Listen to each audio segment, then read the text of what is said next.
Hommage posthume à Kititwa Bengan Toumassi, Jean-Marie.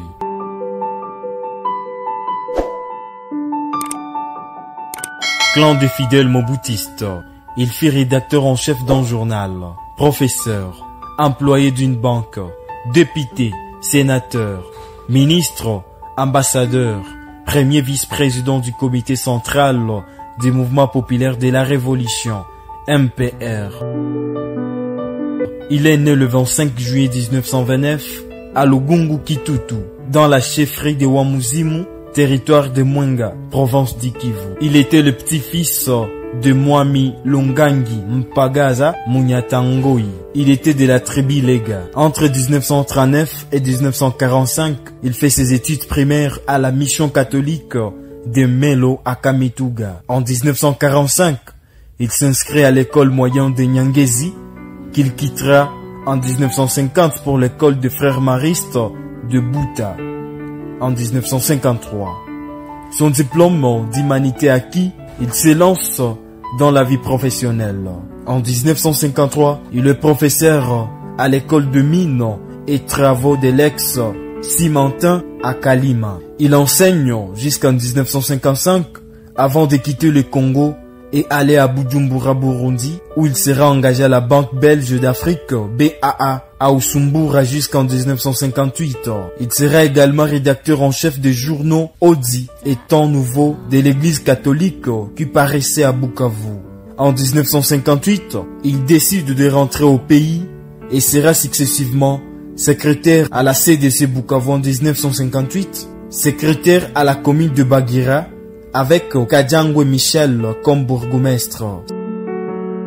Son engagement politique date de 1959 lorsqu'il fonde avec son ami de longue date Munguli Diaka Bernadan le parti politique Union Congolaise, qui était en fait une transformation de la mutualité avec certains grands noms légatels, Walubila Clément, Muganga Deni, Diemba Damas. Son engagement politique lui a valu la participation en 1960 et sous les cartels Inerga bar Inerga PNP, la participation à la table ronde de Bruxelles. De retour au pays et lors des élections législatives de mai 1960, il parvint à se faire élire député provincial du Kivu. Mais en décembre 1960, avec la crise politique qui avait suivi la proclamation de l'indépendance, il fut arrêté et transféré à la prison centrale de Stanleyville, Kisangani, avec les Rukera, Rwakabuba, Cyprien et les autres.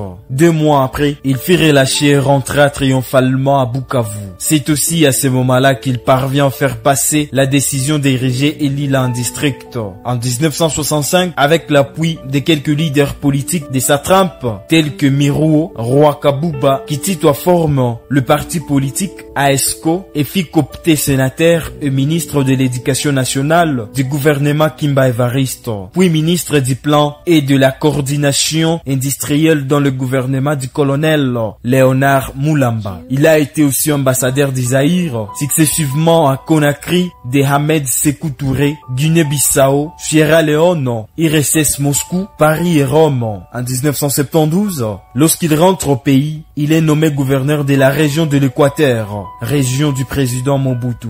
Une année après, 1973, il regagne Kinshasa où il est élu lors du 2e congrès ordinaire du MPR et des élections législatives et présidentielles, premier vice-président du comité central du MPR et président ad intérim du Zaïre en cas de vacances du pouvoir.